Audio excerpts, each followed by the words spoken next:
Right guys, welcome back to Fog Football for another review. A lot of Scottish action went down today. More importantly though was probably the Edinburgh Derby. It was D-Day for both Paul Heckingbottom and Craig Levein. Whoever lost this match was in grave danger of being sacked from their club.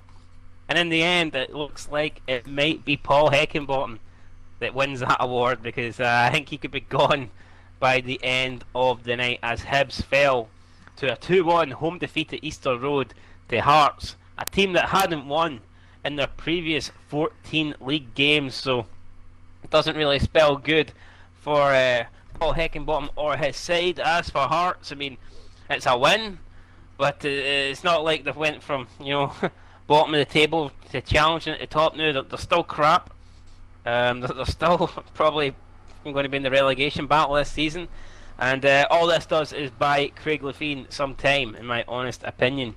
And to be fair, it might actually be a bad result for Hearts, because I think if Hearts had lost, they would have maybe got rid of Craig Levein, which would be better long term. Then again, they're stuck with Craig Levein for life. Doesn't matter. May as well take the 3 points. Anyway, Steve, your thoughts on both of these managers, and do you think they both deserve a bit longer, or do you think they both deserve to go, or? I mean, I'm all for. I don't think managers get enough time in football these days. Well, it depends. Like the English Premiership, I mean, both of these guys would have been gone by now, but it's kind of different in Scotland. I think Levein needs to go. It's been pish for day one. Well, with Heckingbottom, I mean, at least you could argue. We can't argue much, but the guy has not been there as long. Well, here, Hibs were very quick to get rid of Lennon. For what? Couple of a run of bad results, but this fucking wasn't as bad as this. I know. Now Lennon's going to win the league. I think it may be because Canberra shot himself. You know what I mean? So, I mean, Lennon must be fucking the guy. I mean, that's like falling in a big bag of shite, but coming out with fucking Fort Knox in your mouth or something. Do you know what I mean? It's how you get sacked for Hibs and then walk into the Celtic job. It's just and win the treble. You know what I mean? It just doesn't make sense, but. I'm surprised that they got rid of Lennon so quickly. So, based on what they've done with Lennon, I thought Heckingbottom would be gone by now, but he's still there for now. And as for the game, what did you make of it? For his first half, very poor. Nah, the first half was awful. It's kind of like both managers agreed for a 0-0 to keep their jobs. Yeah, and then Stevie Malin broke the arrangement. And Levein went a bit like the KSI Logan Paul first fight. It was scripted for a draw, I think. But then Stevie Malin thought, fuck this, and decided to take matters into his own hands. 35-2, absolute screamer. And at this stage, I'm getting ready to prepare my rant for Craig Levein out. I'm thinking, oh, the fuse this bad boy's gonna get, man, whoa. And fucking the big black man, Uchi, he kind of ruined that party on me, man. He got Hearts level. Was he not the strongest player in FIFA or the fifth or something? He showed it like I think he's the he was the man. Second, well there you definitely go. in top 5. He is. I think he's second. Like, that's mental. I mean, you wouldn't mess with him, like, would you? A little bit of the Uche. I mean, Hearts have had a history of having big, strong black men up front. Always since being the Levein era. I mean, we all know Vince McMahon loves big, sweaty men, but maybe Craig Levein likes big, strong black men. I don't know. Aye. You know what I mean? Second reign, he's got Uche Akapezu. First reign, he had Mark DeVries. You know what I mean? Both fucking big, black powerhouses.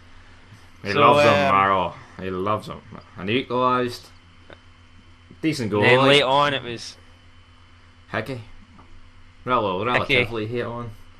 What was it? 86. 6 minutes for time. Aye. Good goal, but it took a deflection. Grabbed the win. And 17. Hibs just never.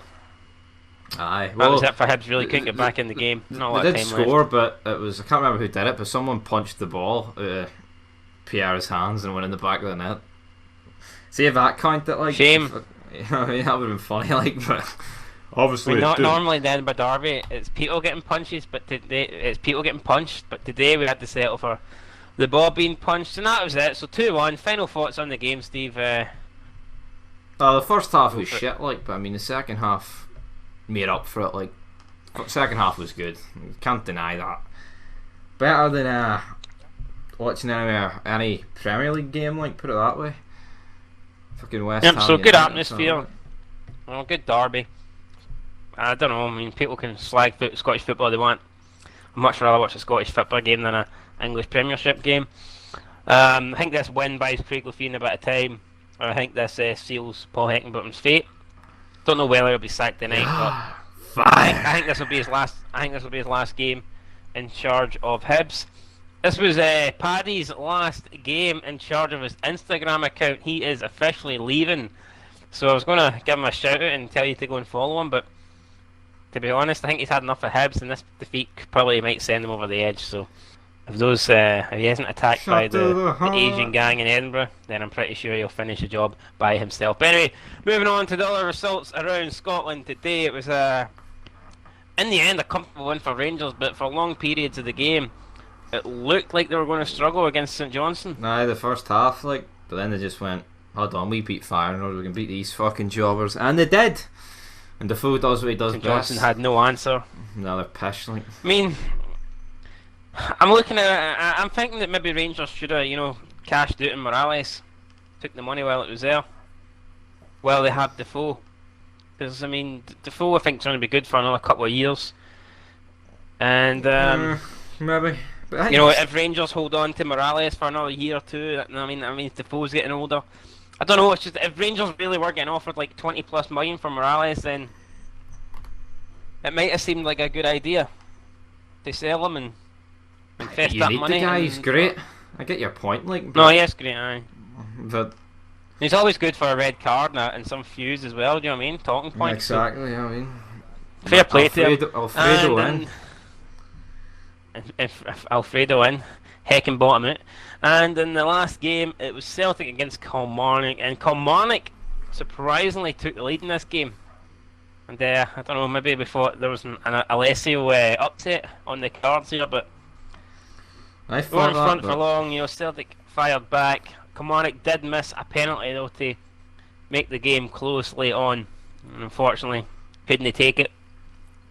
Edward, and that meant that Celtic rounded out winners. So at the top of the table, nothing really changes. The gap's still 3 points. Both Celtic and Rangers picking up wins. And at the bottom of the table, I mean, quite a bit changes. Hearts get their first win of the season, first win in 15 games. It feels weird saying that. You wouldn't even expect to be saying that for like the shittest team in the league. To get, 14 games for a win. Well, clean out.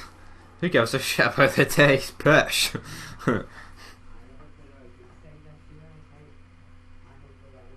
Yep, so Hearts leapfrog Hibs, and both Edinburgh sides now in the bottom six. It's pretty weird for the table, but that's going to do it then. Next week, the action will be back. Yes. Hopefully, I don't know, it'll be interesting to see what happens. Will Hibs still have Paul Heckingbottom? Can Levein build on this momentum? And can Hearts win back-to-back games? And will Celtic be able to maintain their 3-point gap over Rangers? We'll find all that out, guys, next week. Yes, we will. Also, a shout out to Aberdeen.